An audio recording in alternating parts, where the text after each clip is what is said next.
और इनकी गोबर से हम लोग जो खाद बना रहे हैं, इन्हीं के गोबर से हम लोग बनाते हैं। ठीक है जी, बहुत बढ़िया। ये यहाँ थंबनेल में देखा होगा, हेडिंग लगा है कि गौशाला में पड़े गोबर से आप कैसे लखपति बन सकते हैं।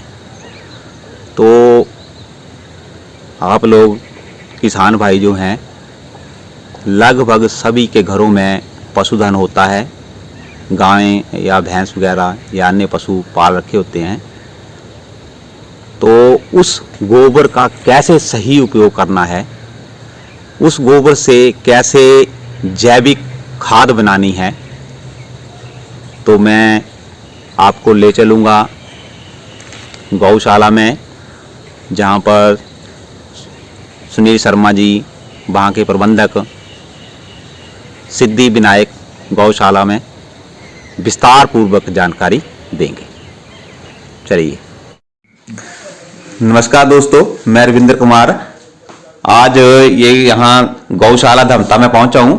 तो मैं यहाँ के जो इंचार्ज हैं श्री सुनील शर्मा जी, आज उनसे आप बात करेंगे कि यहाँ पर जो गौशाला में जो खाद बनाई जाती है वो किस तरह से बनाई जाती है, क्योंकि मैं जैविक खेती के ऊपर ही जो है वो काम कर रहा हूँ और लोगों को अवेयर कर रहा हूँ। तो जानेंगे आप कि जैविक खेती से हमें क्या लाभ होने वाला है। इन्होंने जो गौशाला चलाई हुई है, यहाँ खाद कैसे बनाते हैं, इसके बारे में जो है वो बताएंगे आपको। तो श्री शर्मा जी, नमस्कार जी। पहले तो आपका स्वागत है। आज आप यहाँ आए हैं हमारे पास सिद्धि विनायक गौशाला धमता लाडू में। जैसे कि आप बात कर रहे हैं कि आप जैविक खेती के ऊपर काम कर रहे हैं। आज का जो समय है वो प्राकृतिक खेती और जैविक खेती का है। जैसे जैसे हम लोग यूरिया और दूसरी केमिकल फर्टिलाइज़र हम लोग यूज़ कर रहे हैं, उसी तरह से हम देख रहे हैं कि हमारी जो सेहत है, हमारा जो रोज डे बाय डे हमारी जो बीमारियां हैं वो बढ़ती जा रही हैं। हमारे बच्चों की जो हाइट है, हमारे बच्चों में, छोटे छोटे बच्चों में नई नई बीमारियां आज आ रही हैं।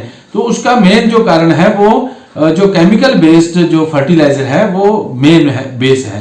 हम लोग जब यहाँ गौशाला खोली तो हमने सोचा कि क्यों ना हम लोग इस गौशाला के साथ लोगों को एक अच्छी चीज दें।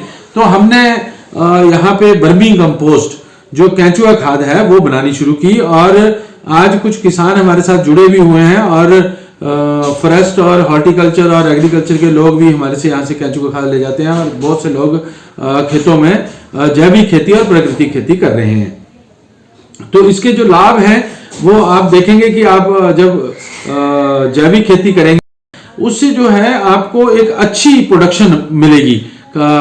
फसल की भी, गेहूं है, मक्की है, या आप घर में कोई गोभी लगाते हो या गाजर लगाते हो या मटर लगाते हो या कुछ भी आप भिंडी लगाते हो, जैसे जैसे जिस में से जो सब्जियां होती हैं आप लगाते हैं, तो वो सेहत के लिए बहुत अच्छी हैं। हमने आज देखा है कि पिछले 20 सालों में जो हॉस्पिटल के साइज हैं वो बहुत बढ़ गए हैं। उसका कारण है कि हम बीमारियों से घिर गए हैं।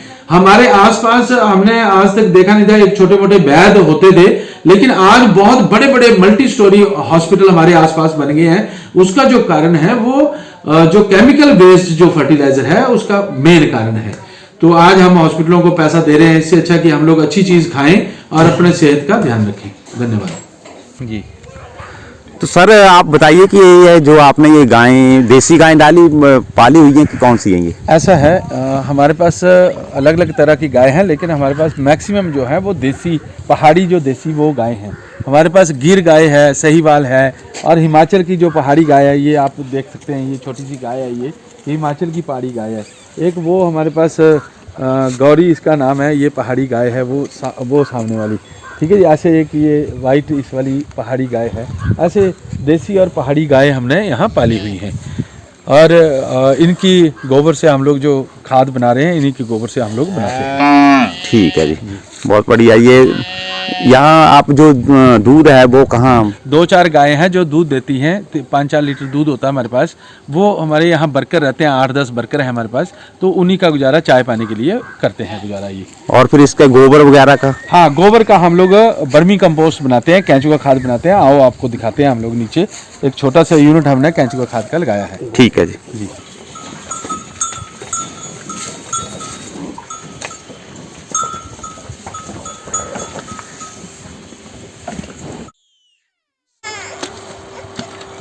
ये हम लोग जो गोबर है उसको यहाँ पिट के अंदर इकट्ठा करते हैं और इसकी स्लैरी बनाते हैं, और स्लैरी बना के हम लोग ये अपने जो बेड हैं उनके अंदर डालते हैं हम लोग, जिससे कि केंचुआ जो है वो जल्दी काम करता है स्लैरी के अंदर। यदि हम लोग वैसे गोबर को उठा के डाल देंगे तो गोबर कई बार सूख जाता है, ठीक है, और वो केंचुआ बड़ा ज़्यादा जल्दी काम नहीं कर पाता है।